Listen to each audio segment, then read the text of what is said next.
사망의 자리를 사명의 자리로 바꾸어 줍니다.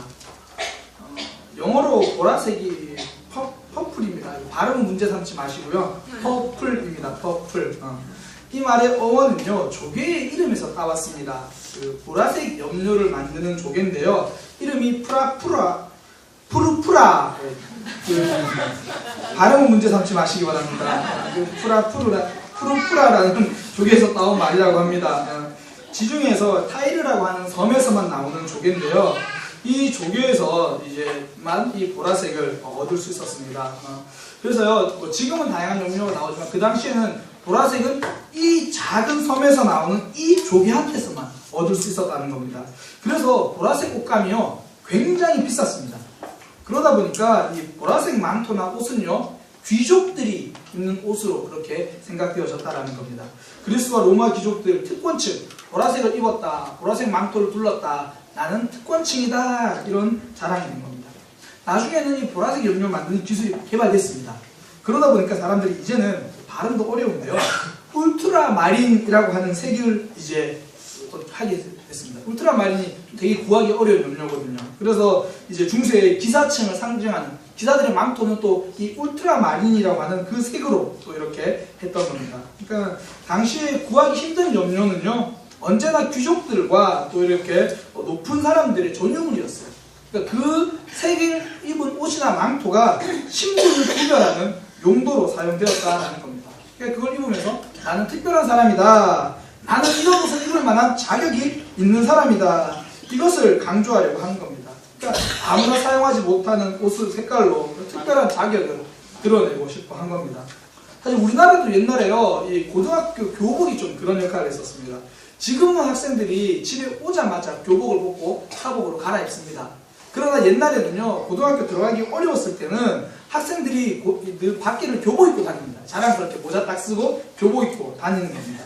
남들이 못 다니는 학교를 다닌다라는 거죠. 뭐 그런 자격 의식이 있는 겁니다. 제가 고등학교 들어갈 때만 해도요, 저는 이제 울산에서 고등학교를 다녔는데 제가 입학할 때만 해도 평준화가 아니었어요. 그러니까 원하는 고등학교에 지원을 하면 시험 치는 날 그 학교에 가서 시험을 쳐야 합니다. 그러다 보니까 어떤 학교는 중학교 성적 상위 반에서 1, 2등만 하는 애들만 들어가는 학교가 있고요. 그 다음 학교, 그 다음 학교, 그 다음 학교 이렇게 했습니다. 제일 좋은 학교가 저 당시 학성고등학교라는 학교였는데요. 학성고등학교 아이들은 웬만하면 교복 입고 다닙니다. 교복 입고 다닙니다. 저는 사복 입고 다녔습니다. 사복 입어야 되는 학교여서 사복을 입고 다녔습니다. 그랬던 거예요. 그렇게 한 이유가 무엇입니까? 난 공부 잘한다, 난 이런 옷 입을 자격이 있다, 그런 자격을 말하는 겁니다. 세상은요, 자격을 따집니다. 그런데 하나님은 자격을 따지지 않습니다. 자격을 따지면요, 아무도 하나님께 올 사람이 없기 때문입니다. 옛날에는 그 미국도 비자가 엄청 엄격해가지고요, 미국 가는 것도 자격을 따지니까 많은 사람들이 못 갔습니다. 그런데 하나님이 자격을 따지기 시작하신다면 아무도 하나님께로 갈 수가 없습니다. 그래서 하나님은 자격을 요구하지 않으시고요, 초대하십니다.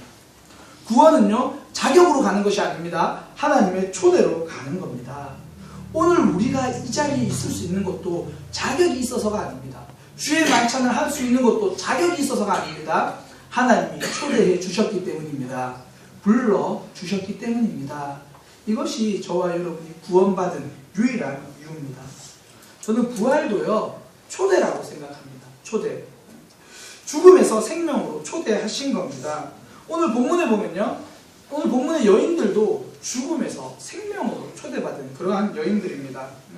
성경에 보면 오늘 두 여인이 등장하는데요, 막달라 마리아, 또 다른 마리아, 이렇게 이야기를 하는데 이 여인들의 심정이 어땠을까요? 예수님이 십자가에 달려 돌아가시고 무덤에 계시는데 심정이 어떨까요?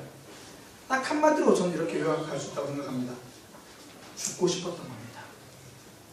더 이상 살 이유도 없고 살 의욕도 없습니다. 성경에 보면요, 막달라 마리아는 7 귀신이 들렸던 여자라고 합니다. 그런데 예수님이 그 귀신을 쫓아내 주신 겁니다. 예수님 때문에 사람다운 삶을 살게 된 겁니다. 원래 소중한 거는요, 잃어본 사람이 더 소중하지랍니다. 건강은요, 건강한 사람은 잘 안 챙깁니다. 건강을 잃어본 사람은요, 건강을 조심하고 챙깁니다. 이 막달라 마리아는 일상을 살아가는 것이 얼마나 소중한지를, 일상의 소중함을 아는 사람입니다. 예수님 때문에 새로운 삶을 살게 된 겁니다. 그런데 그 예수님이 지금 십자가에 달려서 죽으신 겁니다.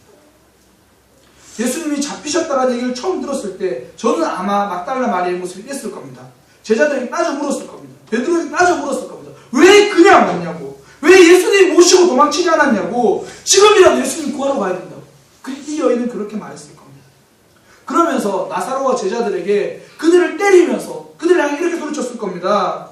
지금 예수님은 나사로 당신을 살려주신 분 아니냐고. 그런데 당신은 왜 예수님 버리고 지금 가지 않냐고. 예수님은 당신을 위해서 이렇게 하셨는데 그깟 죽음이 뭐가 무섭다고. 지금 우리 예수님 혼자 지금 재판받고 계신다고. 막달라 마리아 그렇게 했을 겁니다.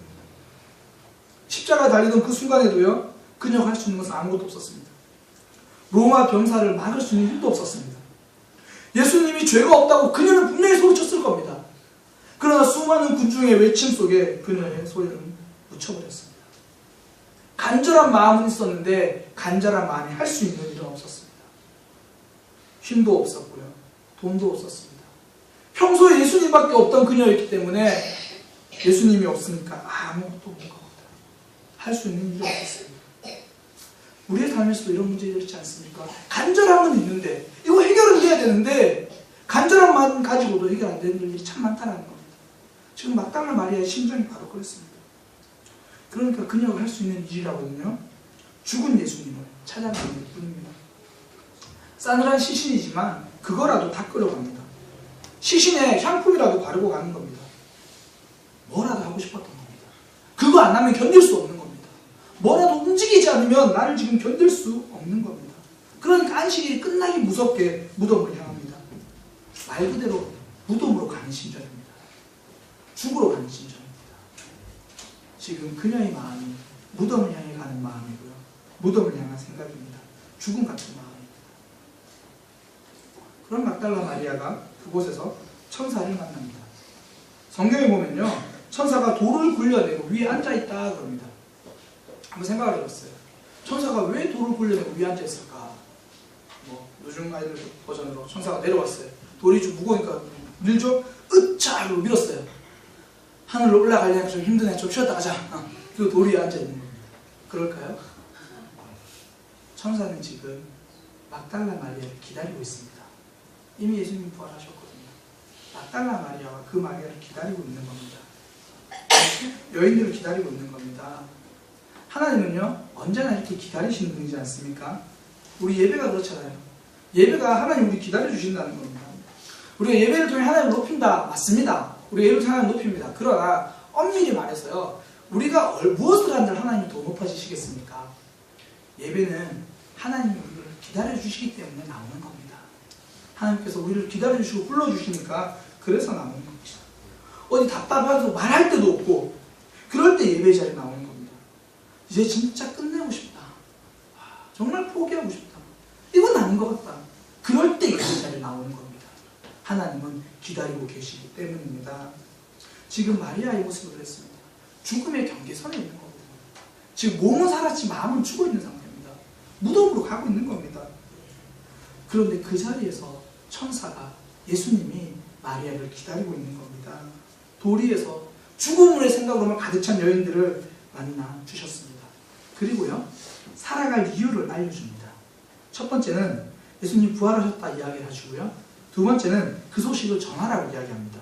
6절에 보면 그가 여기 계시지 않고 말씀하신 대로 살아나셨다, 부활하셨다 그러고요, 그리고 그 뒤에 보면 또 빨리 가서 그의 제자들에게 알려주라 이렇게 말합니다. 부활 소식만 알려준 게 아닙니다. 그러면 저는 예수님 살아나셨으니 저는 이제 죽어도 여한이 없어요, 이런 말 하지 말고 빨리 가서 전하라는 겁니다. 할 일을 말해줬습니다. 그게 뭔가요? 살아야 할 이유를 말해준 겁니다. 너희 인생 여기서 끝난 게 아니다, 그거 말해준 겁니다. 사람들은요, 사명 이러면 거창하게 생각합니다. 사명은 이겁니다. 너 왜 사니? 거기에 대한 대답입니다. 당신이 이 땅에 있어야 되는 이유가 뭡니까? 거기에 대한 대답이 사명입니다. 내가 이 땅에 존재해야 하는 이유, 그게 사명이라는 겁니다. 한 TV 인터뷰에서요, 91세 할머니가 이렇게 인터뷰를 했습니다. 리포터가 물었어요. 할머니, 소원이 뭔가요? 그러니까 할머니가 이렇게 대답하셨습니다. 남들이 들으면 욕하겠지만 오래오래 사는 게 제 소원이에요. 91세 할머니가 그렇게 말한 겁니다. 리포터가 물었어요. 할머니, 왜 이렇게 오래 살고 싶으세요? 할머니가 이렇게 합니다. 오래 살아야 내 딸을 돌보거든요. 노안에 몸을 가누기도 여의치 않은 할머니가요, 70이 넘는 딸을 돌보며 살았습니다. 할머니가 돌보는 딸은요, 2다리를 제대로 쓰지 못하는 중증 성장 장애인이었습니다. 다른 사람의 부축이나 보조 장비가 없이는 아무것도 할 수 없는 그런 모습입니다. 거기다가 언어조차도 쉽지 않아가지고 제대로 말도 못합니다. 할머니는 이 딸이 70이 넘도록 평생 함께 해온 겁니다. 목욕도 함께하고 화장실 가는 것도 도와주고 얼굴도 씻겨주고 언제나 함께 했습니다. 그러니까 할머니가 지금은 90이 넘는 나이가 돼가지고 힘이 없어서 잘 딸을 돌보기 힘이 붙이니까 오직 하나 소원인 겁니다. 내가 건강하기를. 내가 건강하기를. 내가 딸보다 먼저 죽으면 누가 이 딸을 보살펴 주겠는가. 나 아니면 밥도 못 먹는 이 딸을. 그것뿐입니다. 할머니가 오래 살아야 되는 이유는요, 하나입니다. 딸입니다. 그 할머니에게 사명은요, 그 딸입니다. 사명은요, 내가 이 세상에 있어야 할 이유입니다. 천사들에게 이 말을 듣고요, 여자들은 내가 살아야 될 이유를 발견한 겁니다. 죽어가든 무덤을 향해 가던 마음이 살 이유가 생겼다라는 겁니다. 본문에 보면요, 처음에는 좀 그 말이 좀 정확히 믿어지지 않았던 것 같아요. 좀 긴가민가 했던 것 같아요. 그러니까 8절에 보면 그 여자들이 무서움과 큰 기쁨으로, 그러니까 기쁨은 있는데 무섭기도 하고 이게 진짜일까? 그런 마음이 있었습니다. 그러니까 9절에요, 예수님 다시 만나 주십니다. 그래서 다시 말씀해 주신 10절에 내 형제들에게 갈릴리로 가라, 거기서 우리 만나자. 예수님도 그 여인에게 해야 할 일을 알려주십니다. 이게 무슨 말인가요? 예수님은 막달라 마리아에게 이렇게 말해준 겁니다. 너는 필요한 사람이야. 너는 소중한 사람이야. 너는 나에게 정말 귀한 사람이야. 그 이야기를 해준 겁니다. 네 인생 끝난 거 아니야. 다시 시작하자. 그 이야기를 해주신 겁니다. 우리가 없으면 안 되는 소중한 존재라고 말씀해 주신 겁니다. 이게 예수님 우리를 향한 마음입니다. 근데 사랑은 어떻게 말합니까? 우리를 어떻게 속삭입니까? 우리가 없어도 되는 사람처럼 그렇게 느껴지게 만듭니다. 너 없어도 된다. 그렇게 사랑은 말합니다. 저는 그래서요, 우리 부모님들이 자녀들에게 꼭 하지 말아야 될 말을 있다고 생각합니다. 네가 할 줄 아는 게 뭔데? 네가 한 게 뭔데? 이 말은요, 다르게 말하면 이런 말입니다. 너는 쓸모없는 사람이야. 너는 존재가 필요 없는 사람이야. 그런 이야기입니다. 이런 이야기는 하시면 안 됩니다. 부부간에서도 절대 이런 말을 하시면 안 됩니다. 지금까지 당신이 나한테 해준 게 뭔데? 자녀도 부모님께 엄마 아빠가 나한테 해준 게 뭔데? 이 말은요, 지금까지 당신은 제 삶에 필요 없는 사람이었습니다. 그렇게 이야기하는 겁니다. 그래서 이런 말을 들어 슬퍼지는 거고요, 이런 말을 들으면 억울해지는 겁니다. 혹시나 지금까지 살면서 한두 번, 때로는 잘못해서 이런 실수로 아픔을 줬다면요, 권면합니다. 오늘 하루가 넘기기 전에 꼭 사과하시기 바랍니다. 너무 화가 나서 마음에도 없는 말 하신 거잖아요. 사실 지금 내 옆에 앉아있는 사람들 얼마나 소중한 사람인가요? 없으면 내가 죽을 것 같이 소중한 사람들이잖아요. 그러니까 오늘 하루가 지나기 전에 꼭 사과하시고요, 사단의 속삭임을 벗어버리고 가정에서도 삶에서도 우리 스스로도 예수님의 음성에 집중하시기 바랍니다. 너는 소중한 사람이야. 넌 꼭 필요한 사람이야. 사명은 그겁니다. 우리가 이 땅에 있어야 할 이유를 알려주는 겁니다. 필요한 사람이다 알려주는 게 사명인 겁니다. 하나님께서 왜 사명 주셨습니까? 필요하다라는 말입니다. 하나님이 자꾸 전도에 대해서 부담을 주시나요? 저 사람을 볼 때마다 내가 전도해야 되는데 이런 사명을 주시나요? 그 사람에게 꼭 필요한 사람이 되라는 겁니다. 그리고 하나님은 아직도 우리가 필요하다라고 말씀해 주시는 겁니다. 우리 교회 80 넘으신, 90 넘으신 어르신들 계십니다. 왜 예배자리에 나오시는 건강 주신지 아세요? 하나님은 꼭 필요하다는 겁니다. 우리 집사님 꼭 필요하다는 겁니다. 우리 권사님 꼭 필요하다는 겁니다. 너 없으면 내가 예배 안 받을 그런 심정으로 기다리겠다는 마음입니다. 그러니 건강 허락하시는 동안 꼭 기다리시는 하나님께 나오시기 바랍니다. 사명이 있는 한 우리는 끝까지 살아갈 수 있는 사람들입니다. 그게 우리 존재의 이유이기 때문입니다. 예수님 막달라 마리아에게요, 언제나 살아갈 이유를 알려주셨습니다.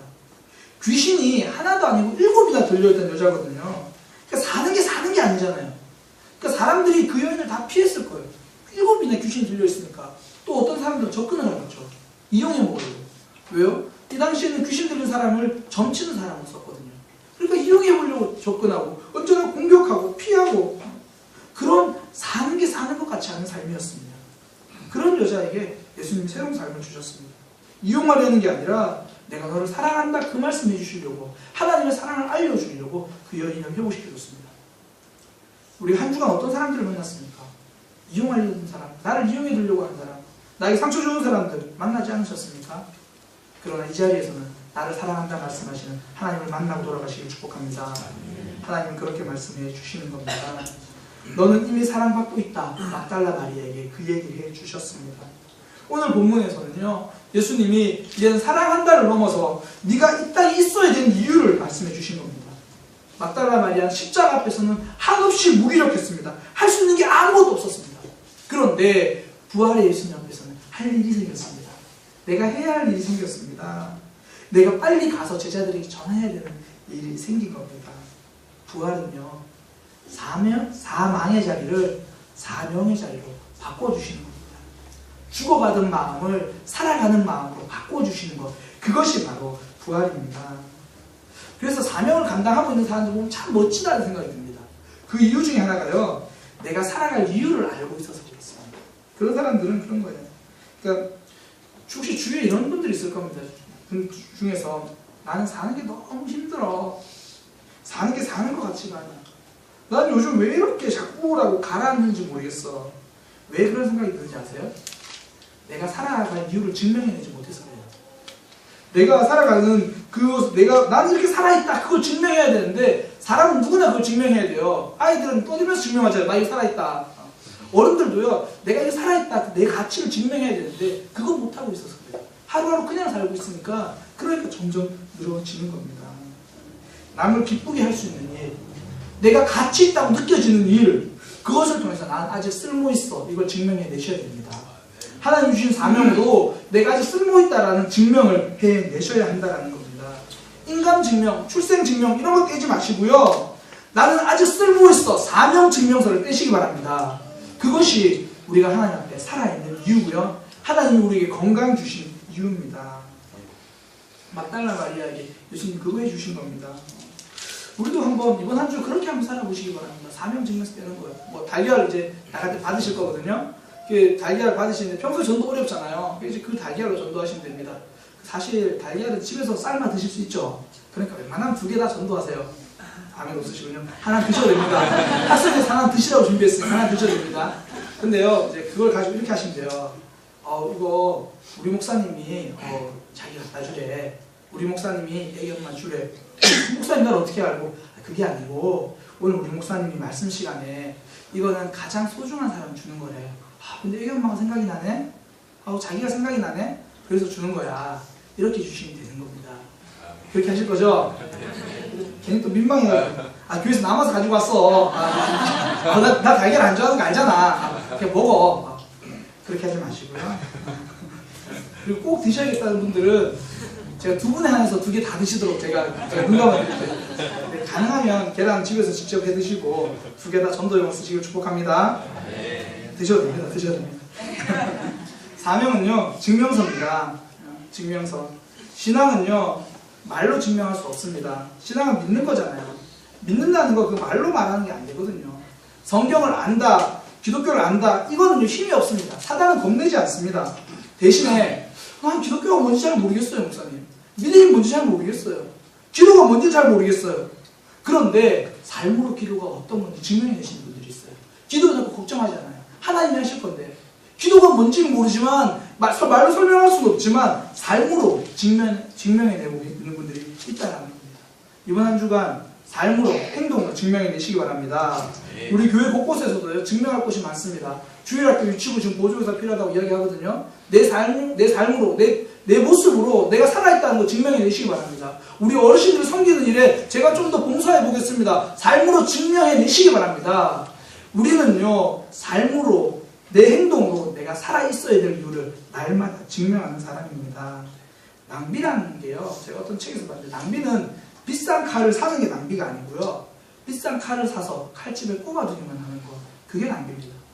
하나님은 우리에게 건강 주셨습니다. 건강 낭비하지 않는 한 주가 되시길 축복합니다. 하나님 우리에게 사랑할 수 있는 마음을 주셨습니다. 사랑을 소비하시기 바랍니다. 그렇게 살아가는 저와 여러분이 되시기를 바랍니다. 이제 막달라 마리아는요 다른 생각 안 할 겁니다. 부정적인 생각 안 합니다. 바로 제자들에게 달려갈 겁니다. 사명이 있는 사람은요 한눈 팔지 않습니다. 저는 사명이 이렇게 생각할 수 있다고 생각합니다. 이렇게 표현할 수 있다고 생각하는 게요, 롤러코스터, 그 청룡열차처럼 빨리 막 가는 거, 놀이공원에 있는 거, 롤러코스터를 타는데 매는 안전벨트 같다 생각합니다. 사명이 무슨 이야기냐면요, 인생이 롤러코스터잖아요. 올라갈 때 있고 내려갈 때 있고 빙글빙글 돌고 정신없이 살 때 있고, 그게 인생입니다. 그런데 그 인생에 내가 할 일이 있고 사명이 있으면요 그게 나를 지켜줍니다. 인생 내려갈 때 있거든요, 갑자기 너무 몸이 안 좋고 너무 바쁘고 할 수 있는 게 아무도 없고 인생 내려가는 인생입니다. 관계도 내려가고 다 힘듭니다. 그때 사람들이 흔히 하는 게 뭐냐면 예배 시간부터 줄입니다. 내가 바쁘고 힘들고 내 사는 게 너무 힘드니까 예배 시간부터 줄입니다. 내려가고 있거든요. 그런데 만약에 그때 담임 목사면요 예배 시간 못 줄입니다. 아무리 몸이 아파도 새벽에 나가야 됩니다. 할 일이 나를 지켜주는 겁니다. 사명이 나를 안전하게 지켜주는 겁니다. 반대로요, 올라갈 때도 그렇습니다. 그 정대위 목사님이라는 분이 계시는데요, 정대위 목사님, 그분이 건국대학 총장도 하시고 한신대 학장도 하시고 한국 유네스코 사무총장도 하신 분입니다. 그분이 이제 그 중학교 때 평양중학교, 이제 좀 나이 드신 분이라서 평양중학교, 그러니까 해방되기 전부터 계셨던 분입니다. 평양중학교 졸업 이제 하고 그 친구들과 몇몇 이제 식당에서 밥을 먹으면서 친구들이랑 나는 앞으로 나라의 이런 사람이 되겠다 그런 이야기를 했어요. 한 친구가 나는 나중에 정치인이 돼서 이 나라를 바르게 이끌고 싶다. 또 한 친구는 나는 경제인이 돼서 우리나라 굶고 있는 이 백성들을 내가 좀 배불리 먹이고 싶다. 그때 이 정대위 목사님이 그런 얘기를 한 겁니다. 나는 목사가 되어서 우리 이민족에게 하나님의 복음으로 이민족을 깨우겠다. 그런 이야기를 한 겁니다. 식당에서 밥 먹으면서 얘기하는데 그 옆에 앉아있던 한 신사가, 식당에 같이 앉아있던 한 신사가 갑자기 일어나가지고 그 소리를 이야기 듣고 정대위 소년 정대위 이제 중학교 같이 졸업했으니까 와가지고요 90도로 오버 큰절을 하는 겁니다. 그러면서 이렇게 말합니다. 미래의 목사님, 부디 훌륭한 목사님이 되셔서 우리 민족을 복음으로 일깨워 주십시오. 이렇게 말한 그 신사는요 도산 한창호 선생님이셨습니다. 다산 그 당시에 우리나라 최고의 민족 지도자가 한 소년에게 90도로 큰절을 했습니다. 그러면서 이 나라를 일깨워 주옵소서. 이 정대위 목사님은 나중에 1959년도입니다. 1959년도에 미국 예일대학교 대학원에 철학 박사까지 졸업하신 분입니다. 그러다 보니까 나라가 어렵고 하다 보니까요 이제 여기저기서 러브콜이 많은 거예요. 그러니까 정치를 함께하자, 나라를 세우자, 그런 이제 유혹들이 참 많았습니다. 그때마다 정 목사님 이런 얘기를 하신 겁니다. 저는 도산 선생님에게 큰 절을 받았기 때문에 그 절값 하느라 내가 목사를 그만두지 못하겠습니다. 이렇게 이야기를 한 겁니다. 그러니까 그분에게는요 목회자라는 사명이 권력 욕심에서 목사님을 지켜준 겁니다. 잘 나갈 때도요, 잘 나갈 때 우리가 넘어질 수 있는 그때에 사명이 나를 지켜준 겁니다. 혹시 우리 가운데 난 올해는 주일 예배 한 번도 빠지지 않겠다 그렇게 다짐하고 싶은 분들 있죠? 제가 방법을 알려드리겠습니다. 황성문 집사님께 가셔가지고 파워포인트는 내가 해보겠습니다. 파워포인트 하면요 절대 못 빠집니다. 절대 못 빠집니다. 그게 좀 힘들다 그러면요, 지금 우리 승환이가 잘하고 있겠는데, 승환아 우리 그 영상을 돌아가면서 하자. 절대 양보 안 하세요. 그렇게 하시면 되는 겁니다. 혹시나 금요기도에 나는 한 번도 안 빠지고 나오고 싶다 그러면요 우리 전사님 찾아가셔가지고 저 금요기도에 찬양팀 하고 싶어요 그러면 됩니다. 절대 못 빠집니다. 혹시 우리 교회 찬양팀 나이 제한 있나요? 제가 황성문 집사님이 지금 최고 연령자인 거 봐서는 혹시나 나이 제한 있나 제가 생각을 하고 있는데 없나요 집사님?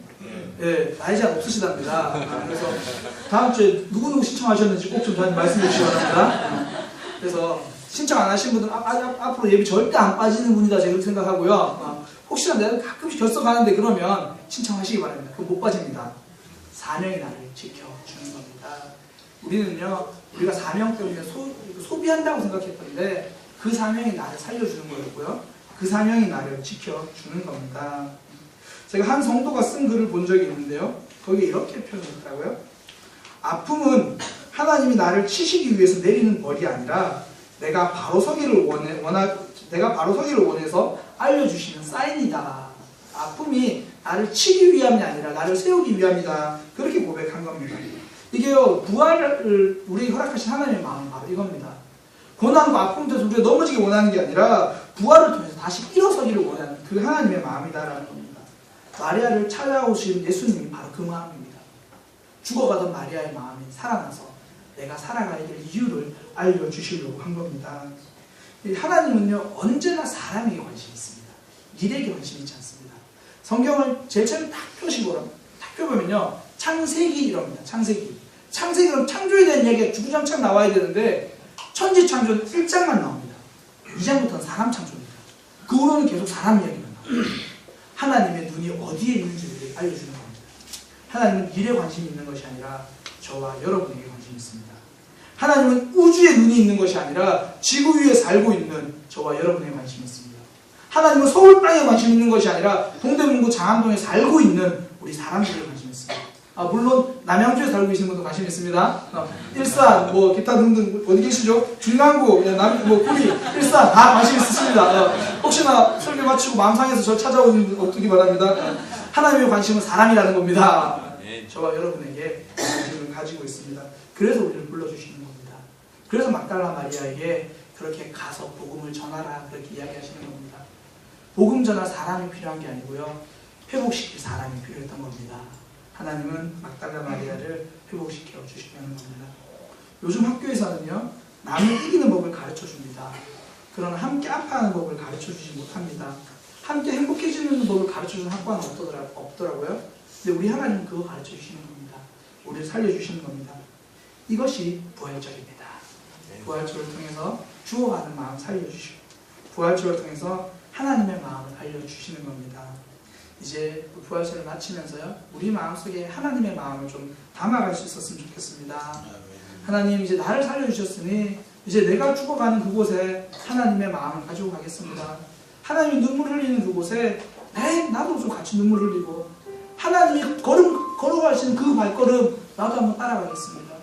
우리 부활절 사망의 자리가 사명의 자리로 바뀌면서 하나님, 내가 그 사명을 기억하겠습니다. 그런 마음으로 함께 우리 찬양하겠습니다. 하나님 아버지, 당신의 마음이 있는 곳에 나의 마음이 있기 원합니다. 내가 그 사명 자리에 가겠습니다. 인도하여 주옵소서.